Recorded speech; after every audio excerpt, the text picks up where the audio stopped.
Halo, salam jumpa lagi dalam Perspektif Isidorus Lili Jawa. Sampah Labuan Bajo.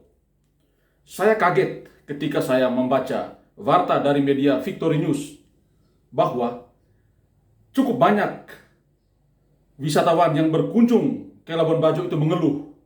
Isi keluhannya, kota Labuan Bajo jorok, kotor, banyak dipenuhi sampah.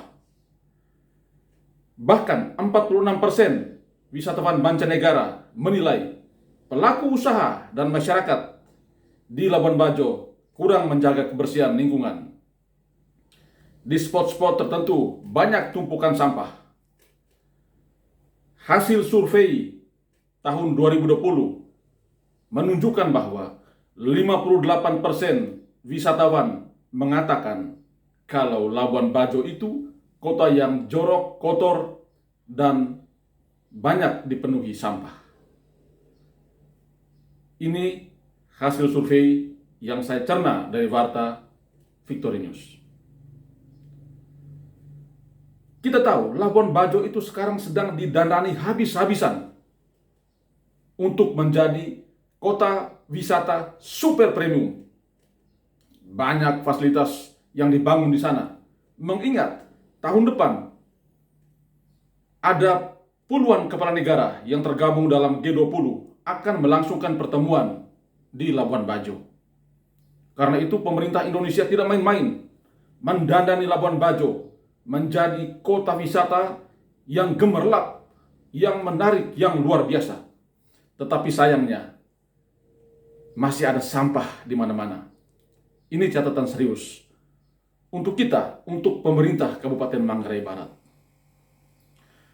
Bicara tentang sampah ini memang menjadi keluhan umum yang terjadi di mana-mana.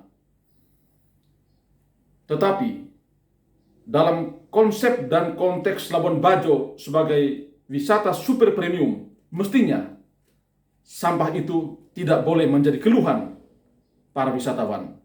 Karena ini berkaitan dengan citra Labuan Bajo sebagai destinasi wisata unggulan di Indonesia.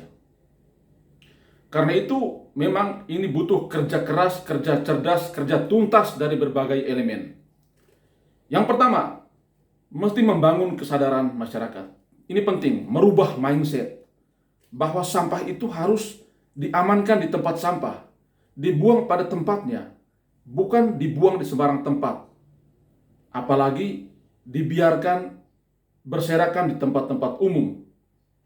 Ini soal mindset. Karena itu, yang perlu dirubah pertama adalah mindset. Bukan saja mindset masyarakat, tetapi juga mindset pemerintah.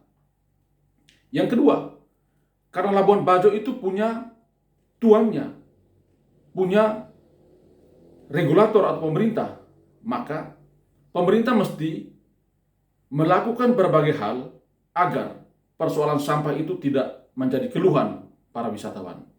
Pemerintah harus menerapkan manajemen sampah berbasis masyarakat. Perbanyak mobil-mobil sampah. Buat tempat pembuangan sampah sementara. Lakukan sosialisasi terus-menerus kepada masyarakat. Bikin regulasi. Ada sanksinya agar yang membuang sampah sembarangan diberi sanksi. Harus by design. Tidak bisa berharap kesadaran masyarakat itu tumbuh sendiri tanpa ada dorongan, tanpa ada arahan dari pemerintah. Bahkan kalau boleh, pemerintah DPR Manggarai Barat sesekali lakukan studi banding ke daerah-daerah pariwisata lain berkaitan dengan penataan manajemen sampah di Labuan Bajo. Bagaimana kita mengharapkan Labuan Bajo, kota wisata super premium, menjadi smart city jika yang ada di sana kebanyakan bukan smart people? Ini memang miris, memprihatinkan. Karena itu, pekerjaan bersama saat ini adalah bukan saja mendandani Labuan Bajo menjadi kota yang gemerlap, tetapi bagaimana menata Labuan Bajo menjadi kota yang bebas dari sampah. Karena itu yang paling penting adalah membangun kesadaran masyarakat, merubah mindset masyarakat dan pemerintah tentang tata kelola sampah. Kita berharap citra Labuan Bajo akan menjadi semakin baik karena ketika para wisatawan datang, mereka akan menjumpai kota wisata yang tidak dicemari oleh sampah-sampah masyarakat, oleh sampah-sampah yang dibuang sembarangan. Mudah-mudahan ini menjadi hal yang serius diperhatikan oleh pemerintah dan masyarakat di Kabupaten Manggarai Barat, khususnya di kota Labuan Bajo. Terima kasih banyak. Salam Komodo. Tuhan memberkati kita.